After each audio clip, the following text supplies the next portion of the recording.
Bharat, Iran और Israel के युद्ध की जो आंच है वो देहरादून में देखने को मिल रही है।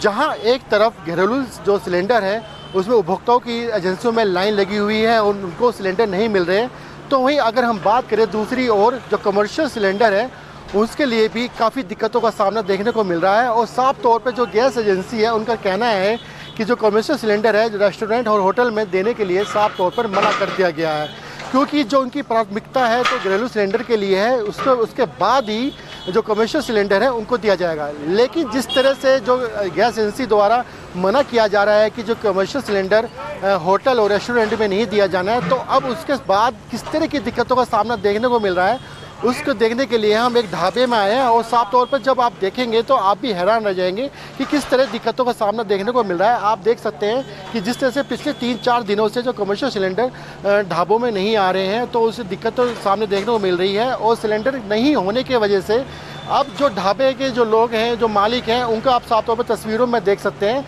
अब जिस तरह सिलेंडर नहीं मिल रहा है तो अब चूल्हे की बनाने की तैयारी कर रहे हैं। देख सकते हैं आप तस्वीरों में कि अब जो चूल्हा है कुछ चूल्हे को बना के लकड़ी से अब खाना बनाएंगे। और कहीं ना कहीं जिस तरह से ये व्यवस्था की जा रही है तो कहीं ना कहीं इनको दिक्कतों का सामना भी देखने मिलेगा और जो कस्टमर है जो खाना खाने आते हैं उनको भी दिक्कतों को देखने का सामना मिलेगा। और आप देख सकते हैं अभी फ़िलहाल यहाँ पे ढाबे में एक ही जो कमर्शियल सिलेंडर है एक ही देखने को मिल रहा है। और जहाँ हम आए हैं लगभग अगर बात करें इस ढाबे की डीएम ऑफिस के पास है और करीब 400 से 500 लोग यहाँ पे प्रतिदिन यहाँ पे खाना खाते हैं। और अब इससे आप अनुमान लगा सकते हैं कि किस तरह से इन्हें दिक्कतों का सामना देखने को मिल सकता है। हमारे साथ में हैं यहाँ पे सरदार जी, इनसे बातचीत करते हैं कि किस तरह की दिक्कतों का देखने को सामना मिल रहा है और साथ ही साथ जो गैस एजेंसी है या फिर डीएसओ की तरफ से क्या आश्वासन मिल रहा है। क्या नाम है आपका? मेरा नाम हरभजन सिंह है। और यहाँ पर जो है गैस कई दिनों से हमें प्रॉब्लम का उठानी पड़ रही है गैस के लिए। अब गैस आज हमारे पास जो था आज एक सिलेंडर था वो भी आज ख़त्म हो गया है। तो अब शाम को देखते हैं खाना कैसे बनेगा। भट्टी हमने तैयार करी है, शाम को देखते हैं लकड़ी वगैरह प्रबंध करके तो ये बनाएंगे। अब यहाँ पर जो स्टाफ है 10-12 लोगों का स्टाफ है, अब उनको भी देखना पड़ेगा। वो भी अपने काम दूर दूर से सब काम के लिए आ रखे हैं, सबके बच्चे वगैरह, सबको बच्चे पालने हैं अपने, सबको काम करना है, तो उनका भी ध्यान रखते हुए हमें अब भट्टी जलाकर काम करना पड़ेगा। देखते हैं अब जैसे भी होगा आगे जो भी होगा देखते हैं अब जैसे कैसे होगा। सर आपने गैस एजेंसी से जहाँ से आपके सिलेंडर आते हैं उनसे बातचीत हुई होगी आपकी, तो उन लोगों का क्या कहना है? अभी तो उनका कोई वो नहीं है कि अभी तो वो कल कर रहे हैं कि कल आ जाएगा, तो ऐसे करके अभी तो कोई वो आश्वासन है नहीं ऐसा सही कैसे होगा देखते हैं आगे। तो आपने कब बुकिंग करी थी या कभी मंगाने की कब कल करा या परसों का? कमर्शियल एक्चुअली में कमर्शियल तो डेली आता है सिलेंडर, तो कमर्शियल में ऐसे बुकिंग का कोई वो नहीं है, तो मतलब डेली वो यूज़ करते हैं, तो डेली में अभी नहीं आ पा रहा है कंपनी से। तो आज हमारे पास एक ही सिलेंडर था वो भी ख़त्म हो गया आज। अब शाम को देखते हैं, शाम को लकड़ी में खाना बनाना पड़ेगा हमें। बात ये भी कही जा रही है कि इंडक्शन से भी खाना बनाया जा सकता है, तो उसमें कोई पॉसिबल है? बट सर इंडक्शन में पॉसिबल कैसे होगा? अगर ज़्यादा क्वांटिटी में खाना बनाना तो इंडक्शन में कैसे होगा? घर के लिए तो इंडक्शन यूज़ सही है, उसमें तो थोड़ा खाना बनता है, 2-4-5 आदमियों का खाना बनता है। यहाँ 400-500 का आदमी का इंडक्शन में कैसे बनाएंगे? उसका बिजली का बिल भी देखना है, फिर बिजली का बिल भी बढ़ के आएगा उसमें। इंडक्शन में कैसे हो सकता है काम? इंडक्शन में तो घर के लिए यूज़ के लिए होता है, बड़े कारखानों के लिए, मतलब बड़े ढाबों के लिए, तो इंडक्शन में कैसे काम होगा? वन मंत्री सुबोध उनियाल का कहना है कि जिस तरह से चल रहा है, संकट आया है सिलेंडरों को लेकर, तो जो वन विभाग है लकड़ी की उपलब्ध कराएगा, तो कितना कारगर साबित होगा या अगर लकड़ी वन विभाग देता है तो? वन विभाग देता है तो देखते हैं सर कैसे होगा। वन विभाग अगर लकड़ी की वो करता है तो फिर उसी से काम चलाना पड़ेगा आगे, सबका ध्यान रखते हुए जितने कारीगर हैं उनके भी घर चले और हमारा भी कामकाज चले, तो उससे हमें उसी से काम करना पड़ेगा फिर।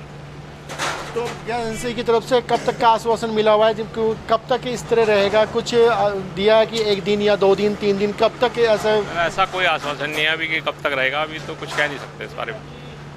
तो आप साफ तौर पर देख सकते हैं जिस तरह से इन्होंने बताया कि अभी कोई आश्वासन नहीं है और भट्टी का प्रबंध इन्होंने किया है, क्योंकि जो यहाँ पे काम करने वाले हैं 10-12 लोग यहाँ पे काम करते हैं, बाहरी जनपदों से यहाँ काम करने के लिए आए हैं, तो वो कहाँ जाएंगे? कुछ लोग जो यहाँ पे खाना बनाते हैं उनसे भी कारीगर उनसे बातचीत करते हैं। कहाँ से हैं आप? हम पौड़ी गढ़वाल। कब से काम कर रहे हैं यहाँ पर? मैं यहाँ 5 साल से काम कर रहा हूँ। 5 साल से काम कर रहा हूँ सर।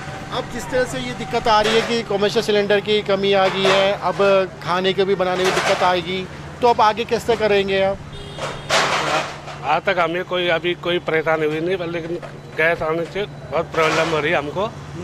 और यहाँ पे हम अब खाना बनाने के लिए यहाँ पे दाल मखनी या राजमा छोले चावल बनाने के लिए ये व्यवस्था कर रहे हैं, और हमें भी कुछ खाने के लिए मिले, और हम भी अपने घर बार छोड़ के यहाँ आ रखे हैं, और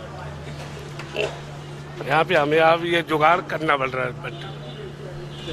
अब ये देख सकते हैं कि घर बार छोड़कर यहाँ पर काम कर रहे हैं। एक सवाल हो रहा है सदा जी हमारा, कि अभी ये भी बात चल रही थी कि जैसे आपके मेन्यू में कुछ कटौती की जा सकती है। अब हमारी मेन्यू में अब हम बनाते थे 15 से 20 आइटम हम बनाते थे। अब इसको देखते हुए अब कि बाहर खाना बनाना भट्टी में ऐसा कैसे मतलब हो सकता है कि इतने आइटम बने, तो अब लिमिटेड आइटम हम 2-4 आइटम हम लिमिटेड बनाएंगे, उसी से अब चलाना पड़ेगा हमको ढाबा सर। लिमिटेड आइटम जो हमारी हैं वो बनेगी, बाकी जो आइटम है उसमें कटौती करनी पड़ेगी। तो आप साफ तौर पर देख सकते हैं जिस तरह से कमर्शियल सिलेंडर में कमी देखने को मिल रही है, किल्लत हो रही है, और रेस्टोरेंट होटल में कमर्शियल सिलेंडर नहीं जा रहे हैं, उसका हर जाना किस तरह से जो होटल रेस्टोरेंट के जो मालिक हैं उनको किस तरह पड़ रहा है, और जो उनके मेन्यू हैं उनको भी कटौती की जा रही है। कैमरा पर्सन निशांत के साथ हिमांशु चौहान, रफ्तार मीडिया, देहरादून।